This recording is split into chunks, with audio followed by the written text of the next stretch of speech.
আসসালামু আলাইকুম প্রিয় নবম শ্রেণীর শিক্ষার্থী, আশা করি তোমরা সকলে ভালো আছো। গত টিউটোরিয়ালে আমি 89 পৃষ্ঠার এই জোড়ায় কাজের তিনটি সমস্যার সমাধান করে দিয়েছিলাম। আজ আমরা 90 পৃষ্ঠার সমস্যাগুলো দেখব। তো 4.7 প্রকৃতি এবং প্রযুক্তির দ্বিঘাত বহুপদী রাশি, এই রিডিং পড়া যেগুলো আছে তোমরা সেটা পড়ে নিও। আমরা একক কাজ যেটি আছে সেই কাজটি এখন করে দেখাবো। এখানে বলা আছে দ্বিঘাত বহুপদী রাশির 5টি উদাহরণ দাও।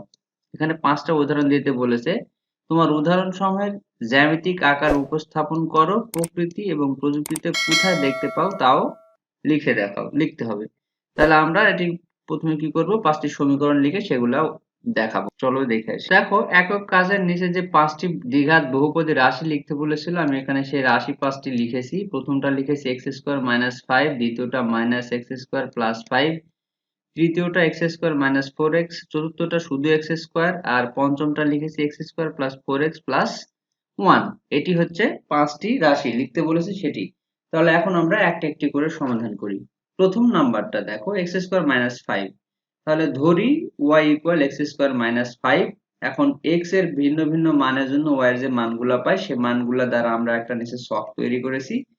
এই ছকে দেখো, প্রথমে x এর মান ধরেছে -2, তাহলে y এর মান পাবো -1, x এর মান ধরেছে -1, y এর মান তখন পাবো -4, x এর মান ধরা হয়েছে 0, তখন y এর মান পেয়েছি -5, x এর মান 1 ধরলে -4, x এর মান 2 ধরলে এখানে -1। এই মানগুলা দ্বারা আমরা x y এর একটি মান লিখে নিয়েছি। এই মানগুলাকে আমরা এখন গ্রাফে দেখো, প্রথমে লেখা আছে -2 -1, তাহলে x এর মান -2, y এর মান -1, তার মানে x এর মান বাম দিকে যাবে, y এর মান নিচ দিকে নামবে। তাহলে x এর মান এখানে দেখো -2, y এর মান 1 এই বিন্দুতে। এখানে আমি বারবার প্রত্যেকটা ভিডিওতে যেটা বলি যে এখানে কিন্তু আমরা লিখতে হবে আমাদের গ্রাফে যে কোন বিন্দুতে কত মান বসাচ্ছি। এটা আমি লিখতেছি না, তোমরা অবশ্যই লিখবা। এরপর 2 নম্বরে আছে -1 -4, তাহলে -1 দেখো এটা কোনটা, -1 এখানে আছে x এর মান আর নিচের দিকে -4, এখানে একটা বিন্দু, এই বিন্দুতে বসলো। এর পরের মান আছে 0, 0 মানে এখানে, আর -5 দেখো এখানে আছে -5।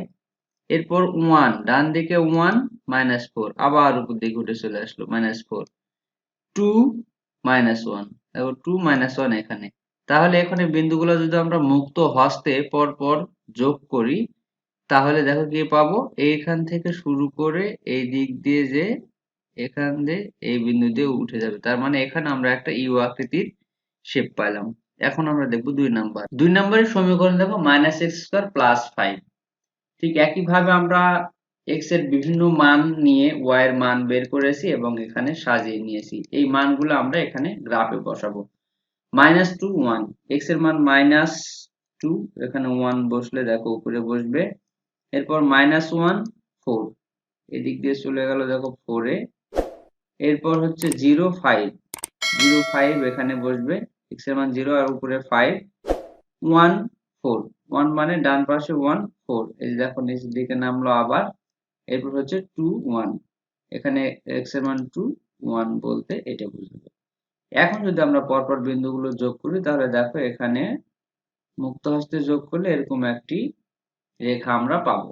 তাহলে নিচে একটা রেখা পেলাম উপর দিকে, এটা পাচ্ছি নিচ দিকে। ঠিক, এখন আমরা 3 নাম্বারটা দেখি। 3 নাম্বারটা ছিল x² - 4x। তো দেখো ধরি y equal x² - 4x, x এর বিভিন্ন মানের জন্য আমরা y এর যে মানগুলা পাই সেটার দ্বারা একটি ছক তৈরি করেছি এবং ছকে x y এর মান পাশাপাশি বসে লেখানো হয়েছে। এই পাশাপাশি লেখার যে মানটি সে মানটি আমরা গ্রাফে বসাবো। তাহলে প্রথমে আসে 0 0, 0 0 মানে মূল বিন্দু যেটা সেটি কিন্তু 0 0। এরপর আছে 1 -3, x এর মান 1, -3 মান নিচ দিকে আসবে। তারপর x এর মান 2, y এর মান -4, x এর মান 2 -3 দেখো x এর মান এখানে 3, এদিকে -3। এরপর 4 0, 4 এখানে 0। এখন যদি আমরা বিন্দুগুলো পরপর যোগ করি তাহলে কেন্দ্রবিন্দু দিয়ে কিন্তু রেখাটি এভাবে উপর দিকে উঠে যাবে। ঠিক একইভাবে আমরা x² এবং 4 এবং 5 এ দুটিও দেখে আসি। 4 নম্বর দেখো y যদি x² হয় তাহলে এখানে যে মানগুলা বসাইছি, বসে একটি ছক তৈরি করছি, সেই ছকে যে মানগুলা জোড়া জোড়া আছে এই মানগুলো আমরা বসাবো। তাহলে -2 4, x এর মান -2, এখন পজিটিভ হচ্ছে 4 এই জায়গায়। এরপর -1 1, -1 1 এরপর 0 0 মানে মূল বিন্দুতে থাকবে, এরপর 2 4। এখন যদি পরপর বিন্দুগুলো আমরা যোগ করি তাহলে এরকম একটি রেখা পাবো, মুক্ত হস্তে যোগ করব। এটি ছিল 4 নাম্বার। এখন আমরা দেখব 5 নাম্বারটি। 5 নম্বর সমীকরণ লিখেছিলাম x² + 4x + 1। x এর ভিন্ন ভিন্ন মানের জন্য y এর যে মানগুলো পাই সেগুলো বসিয়ে একটি ছক তৈরি করা হয়েছে। এই ছকের মানগুলো আমরা এখন বসাবো। দেখো প্রথমে x এর মান -4, তাহলে 1 -4, এই যে এখানে 1 বলতে এই জায়গায় যাবে, উপরে পজিটিভ। -3 -2, তাহলে দুটো নিচ দিকে আসবে, -3 -2 এই বিন্দুতে মিললো। এরপর -2 -3, তাহলে -2 আবার এখানে -3, মানগুলা সঠিকভাবে বসাতে হবে। -1 এরপর দেখো 0 1, এখানে x এর মান 0, y এর মান +1, তাহলে এই জায়গায় বসবে।